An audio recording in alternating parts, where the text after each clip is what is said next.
Welcome back to the Seraphine podcast and my YouTube channel.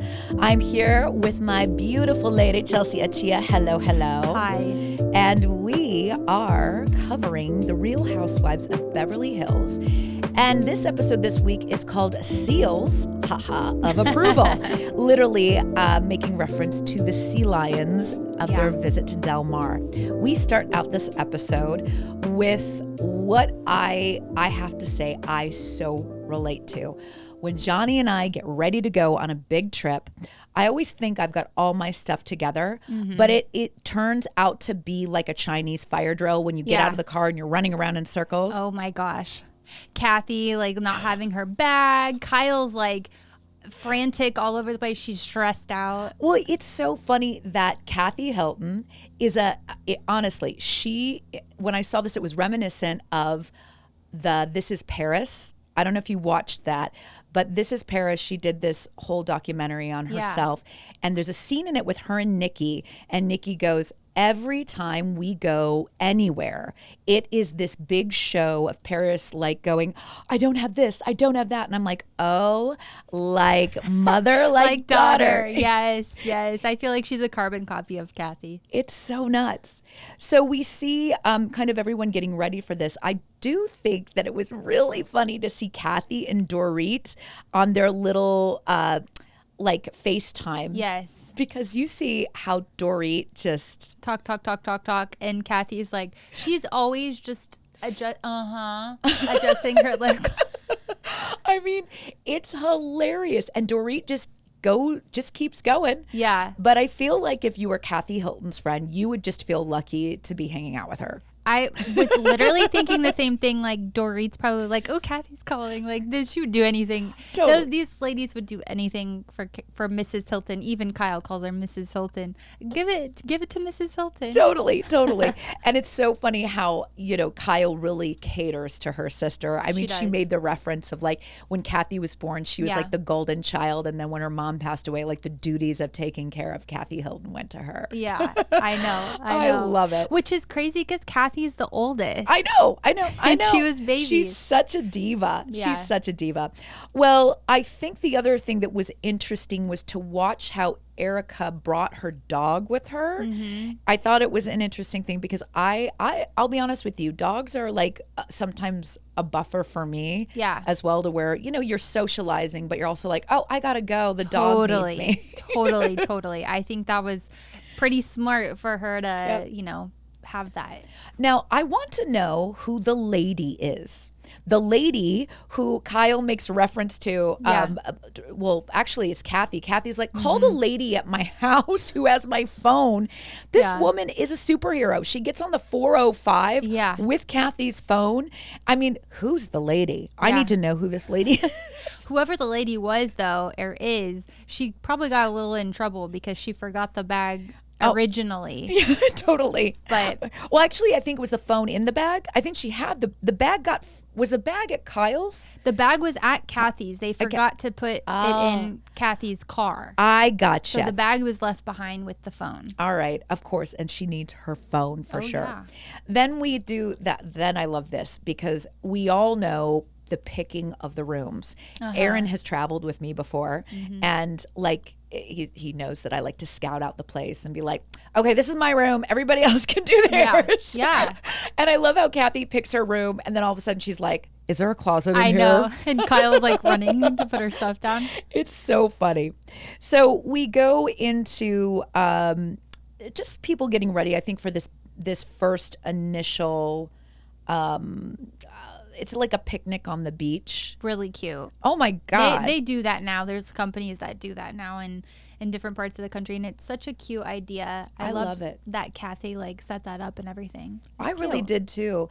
I thought it was interesting though that Sutton came and her doctor told her to go to another doctor in San Diego area. I think that her foot has been hurting her, but I think it hurt her more when she got there. So she it was like bruised and everything. That whole thing was hilarious. We will have to talk about Garcelle. I think that was also a buffer for Sutton. I actually think so too. I think that was a to buffer. kind of like ease back in with Erica.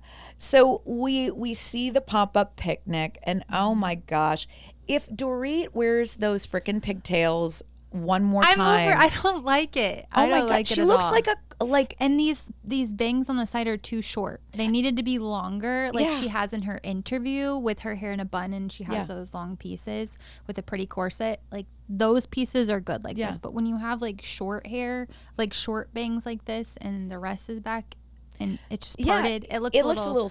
I'm not into it. And the other thing is, it reminds me of Emma.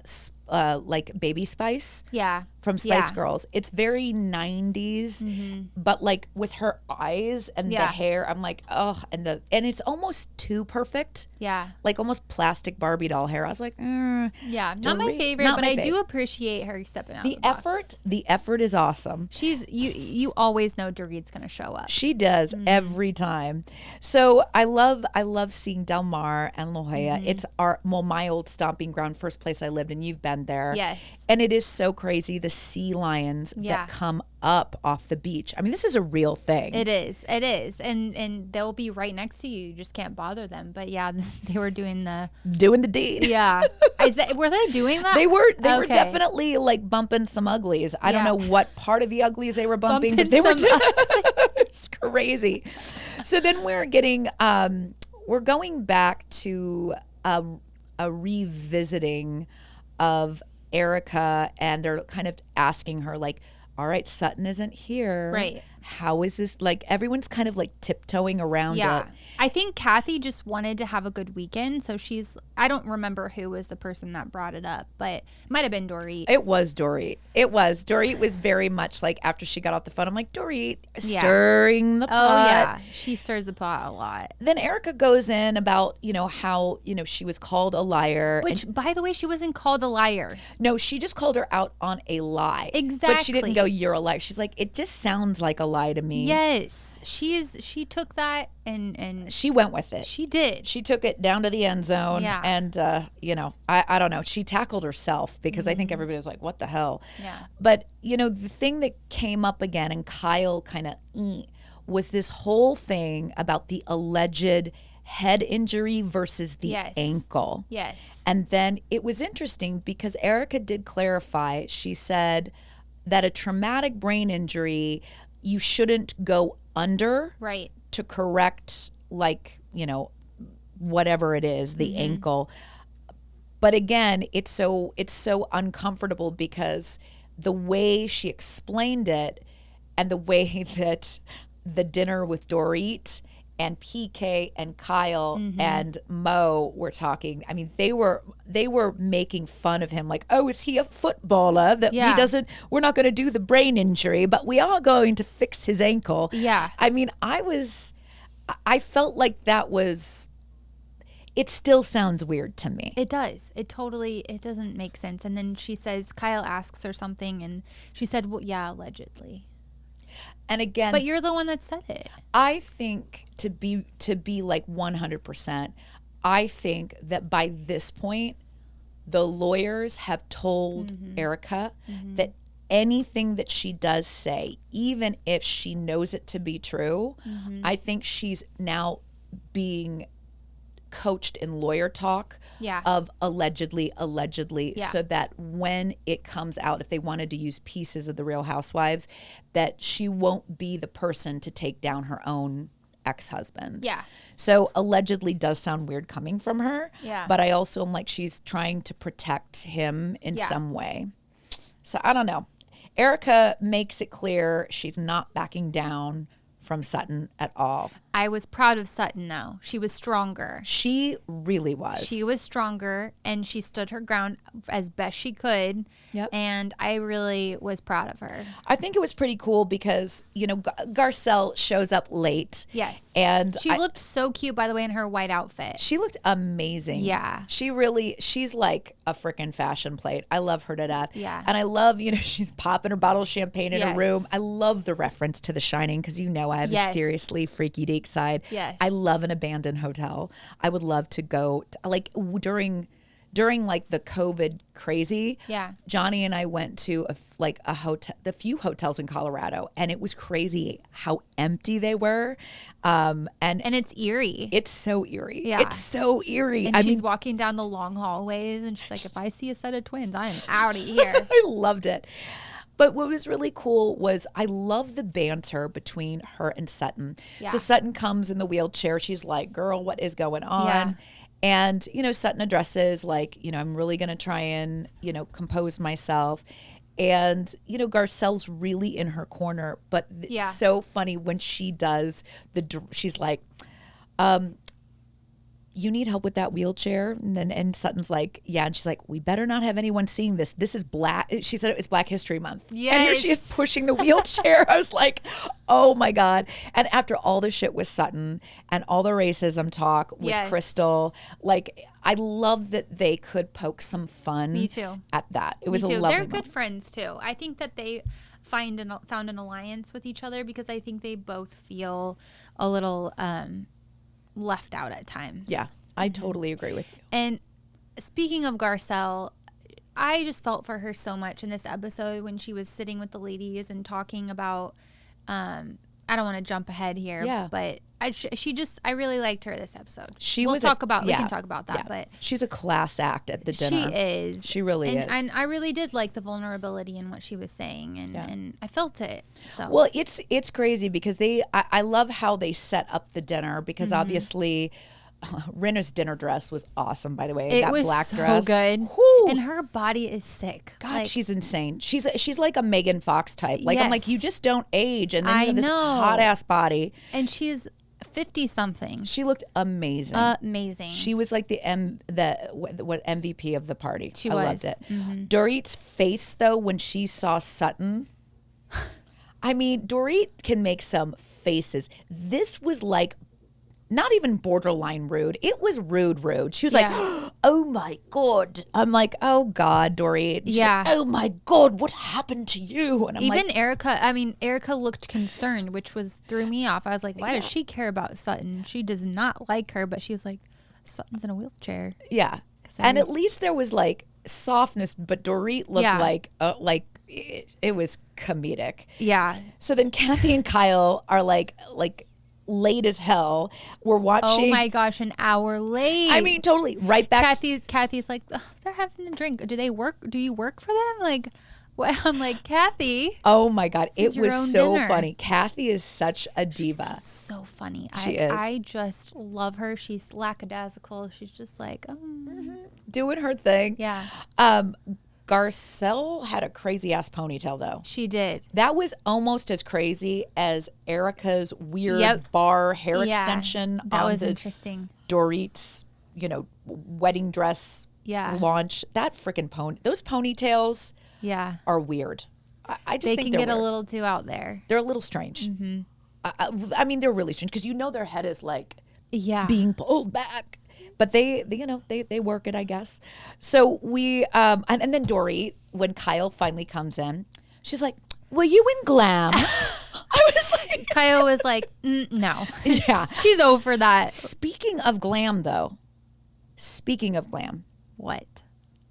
Erica was, I think, one of the only ones I noticed that had a a makeup artist. Yeah, she had a glam squad. Yeah. For someone who owes people millions of dollars, I'm like, you better be doing your own glam, girl. You're totally right. I'm sure Dorit had someone there. Yeah. But we just didn't see it. But that is so true. I mean, I didn't like the 60s. Her dress was really cute, though. She looked really cute in that 60s thing. Yeah. I could have done it without the blue eyeshadow. Yeah. That was a little too much. Now, the other thing I loved was the reference to Kim when with the Rinna. Bread. Have a piece of bread and calm down. Yeah. I loved it. I think Kyle said it. Kyle said it in reference. It was hilarious. So then we go around the frickin' circle again. These games they like to play of like, let's pick a word. Fearful. Anxious. I'm like, oh God.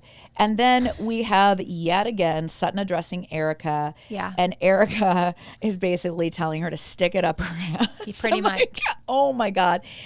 Kathy is trying to keep the peace. I did. Okay, so I think it was last episode, maybe the episode before that, we were talking about how Kathy just kind of like, was her own party and she didn't say anything. This time she actually said something, kind of stuck up for Sutton a little bit. She did. And Eric was like, nope, no. Yep, she did. And I actually think Kathy finally, Kathy is fun, but I also want Kathy to use a little bit of her weight and clout in the group. Yeah. Because I do think it forces the women in a different way to look at themselves. Yeah, totally. Holds them accountable for some things. So, because they can get crazy. I agree. And then Dorit says Erica is closing the door.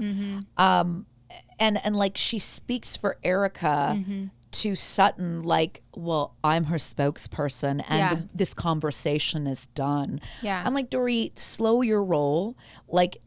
We go a few episodes back and you were totally in Sutton's camp, but now you're like, let's not go there today. I'm like, oh, come on. And she's trying to get involved. And Sutton's like, no. And I don't like it when they tell each other, let me finish. Or they're just, they're being super stubborn about it. And she's like, I actually was going to say something nice about you, blah, blah, blah, blah. I'm like, whatever, Dorit. No, it's too much. She made I can't remember what was being said or who she was talking to. I think it was Garcelle. And they panned to Dorit's face, and it was just hilarious how she's just had that little she always does that little cockeyed let me look out my half British eye. Yeah. Even though she's not British. She's from Connecticut. I mean, this is just like Johnny Depp isn't British. He's from Kentucky. Seriously, and Madonna, when she brought on that accent, it's so bizarre. Then this whole weird, I am so over this. Let's talk about telling the truth. Yeah. It starts out with Dorit. Then Rinna tells Garcelle that she needs to make an effort to be a part of this group. And the whole thing about her not knowing it's Kyle's birthday. Yeah. Rinna basically says to Garcelle, you need to be straight up, and just to Dorit, you have to be honest of where you stand with her. Yeah. I'm like, dude, Garcelle has been super honest. Yeah. She calls people out. I feel like this was a creepy attack on Garcelle. Lisa has it out for Garcelle. She does. She tries to act like she's cool with her and she wants to be friends with her, but she really wants to make her feel uncomfortable. And there's a lot of old wounds, I think, because Rinna's friendship suffered so greatly with Denise. Yeah. So, and it's you have to tread lightly on sacred ground here because number one, Garcelle and Rinna have a whole separate thing. Their relationship, their friendship is rooted in time and years and knowing each other. Yeah. Whereas with these women, she's new to the group. Yeah. And I feel like, Kyle says in the middle of this that she actually interrupts where Garcelle is saying, I'm feeling very odd and different, and I don't feel like you guys accept me. Yeah. And then Kyle was like, and then Garcelle, did you ever think that maybe I would feel just different being a part of this group, being the only Black woman? Yeah. And Kyle's like, well, I thought it. And Garcelle's like, well, why didn't you say it? Yeah. And I think that then there's this gang up of Dorit and Rinna, and they make Garcelle cry. And I like seeing her vulnerability. Yeah. I don't like the fact that then they all come around her like, well, you know what? Good for you for showing your vulnerability and crying and taking down your walls. Yeah. I'm like, obviously she has walls. She is the only Black woman in the most privileged group of housewives. Yeah. And I'm like, for a Black woman to show vulnerability and to say, I feel different, that's where it ends. Yeah. We don't need to analyze it. We don't need to go into it. We don't need to coach her about how to do it. Yeah. Because guess what? None of us will ever be in that situation unless we're a Black woman and in super privileged situation. I can't imagine how uncomfortable it would be. I know. And it really just I really felt for her because she's like, I've had to try to fit in my entire life. Yes. And she asked the ladies, like, have you ever felt like you walk into a room and you have to prove yourself? And Kathy said yes. And I'm like, probably not the right thing to say. Oh, I mean, that just like, I love you so much. I got gross goosebumps. It's the Yeah. kind of like prickly goosebumps from like, not well said. I think you can think it, but guess what? Now's not the time, Kathy. And even thinking it, I'm like, how in the world can you compare yourself to a Haitian woman Yeah. who literally built herself up from scratch? When I hate to say it, I know Kathy and Hilton Enterprises, she helped build it up herself. Yeah. But we can both agree that they are definitely not feeling the same thing. Right. So then we've got, oh my gosh. Then I love the fact that like dinner ends and Kathy has to get in a little rub about the coffee and tea. I thought that was hilarious. Everyone's like, it was 11 o'clock. But you know what? I thought it was cute. She's like, well, that's why I get these nice rooms, because I want to have people come and enjoy it. And I liked it too. But the fact that it was like coffee and tea as opposed to like a nightcap or whatever, you can totally tell that it's like, you can really tell she's like a white privileged older lady. Who's you know, tea at 11:30. I'm like, I want caffeine right before I go to bed. That's true. Probably want to. She's just a little bizarre, like how often she falls asleep, and it's not like they're going to be raging. Like when I get coffee or espresso at dinner, it's usually because I'm going to go out for cocktails and stay out later in the night. And even then, I'm like, oh.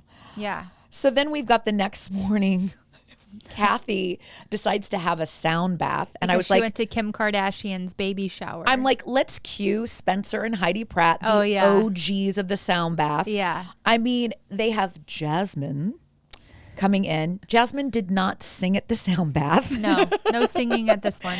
I would only refer to, honestly, Spencer and Heidi for a singer at the sound bath. Yeah. I mean, don't you agree? Yeah. I mean, I definitely agree.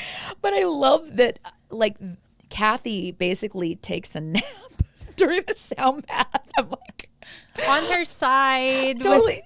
I mean, like, this is not a meditation. This is his full on nap. It was nuts. And to just see all the women's different reactions about it, I just kind of had to laugh because it's just one of those things where you know they all participate in it. But Rinna had to like, basically was like, well, nothing happens during a sound bath. I'm like,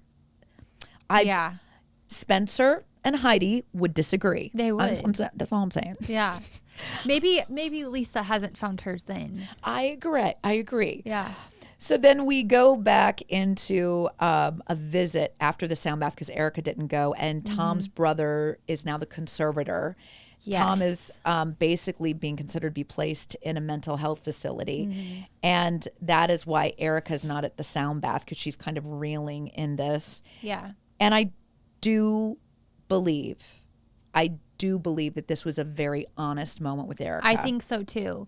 I was going to say, no matter what's going on, you could tell she really cares about him. She does. And I agree. Like, I don't want my parents, or, you know, hey, yes, he's like her, could be her dad, but her husband, but a parent or someone like in, you know, a home where they take care of people with dementia, because she said it, you just go downhill. Well, and the other thing is Erica basically says, well, first of all, she does talk about her grandmother who had dementia. Yeah. So she knows how it goes. But the other thing is his family has been like, they don't care. Their hands are off of this. They don't want to have anything. They just want to put him in a home. Yeah. They want to just leave him there. Discard him. That's what she said. I'm not going to let you just discard him. It broke my heart because she's like, where is his family? They don't want to be associated with him. And then she says, I may be divorced from him, but you know, and this is where my heart went out to her. It's like, she's definitely not divorced from him emotionally. No. It's a tough thing. And I do think no matter what can be said, he is getting older. Yeah. Is he totally out of it? No, I don't believe that. Yeah. Do I believe he probably has more of a temper? Does he get confused? I bet you any money he probably has some starts of it. Yeah. And in stress, as you get older, your brain starts to do some crazy things. That's why most grandparents are in calm environments. Yeah. You know?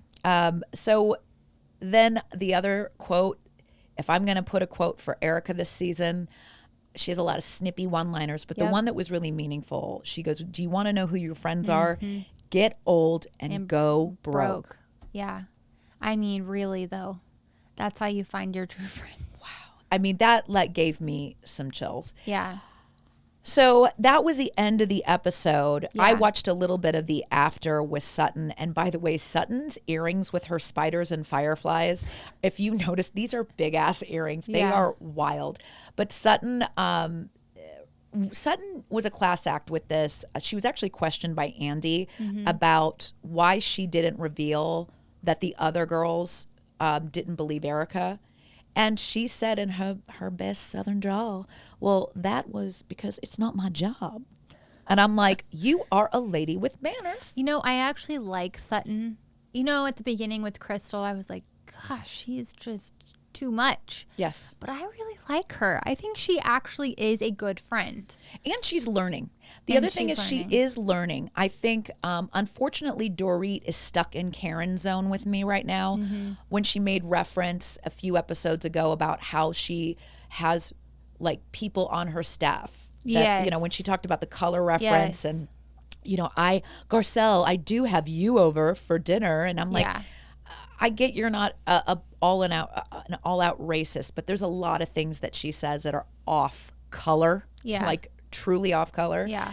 And, you know, Sutton was interesting because she didn't dog on Dorit, but she definitely was like, you know, it wasn't in the best context of how they treated Garcelle. And you can tell that she's learning as she goes along this season. I totally agree. Can I say something about the preview for next week? Yeah. I cannot wait to hear what you have to say on this. Whenever, you know, it seems like it's going to be a great episode and not a lot of conflict, as much so that Erica's actually nice to Sutton. Yeah. And then her and Garcelle are talking about it on the patio. And Erica said, I can hear everything you're saying. Have you ever been in that situation? Yes. It is the most embarrassing. And then if you're on the other end of it, I'm the person that, I'll be honest with you, I'm the person who probably wouldn't have the balls. I'd be like, oh, yeah, they're talking shit on me. I would 100% say something. Now I will. Now I will. Back in the day, I can't tell you how many times I was like, oh, okay. And then I would act really weird around people. But now I'm like, no way. They also have, it was funny, they made a nickname for Sutton when it came to her investigating about Erica. They called her Fancy Drew. Oh, like Nancy Drew. I didn't catch that, but I love it. Yeah, well, it was on a Watch What Happens Live, and she goes, "Well, I don't really go by that," and I'm like, I gotta watch that. Yeah, now. you do. It's a good episode. It really is. Well, guys, thank you so much for joining us for this recap of Seals of Approval. If you want to see some sea lions bumping uglies, this is the episode to do it. Other than that, if you're just plain old freaky like me, skip that part, fast forward, and just watch the craziness that ensues between these women. This is a great episode. Chelsea, as always, it is so great to dish on the Real Housewives. And we will see you on the other side. Please hit the subscribe button. Bye.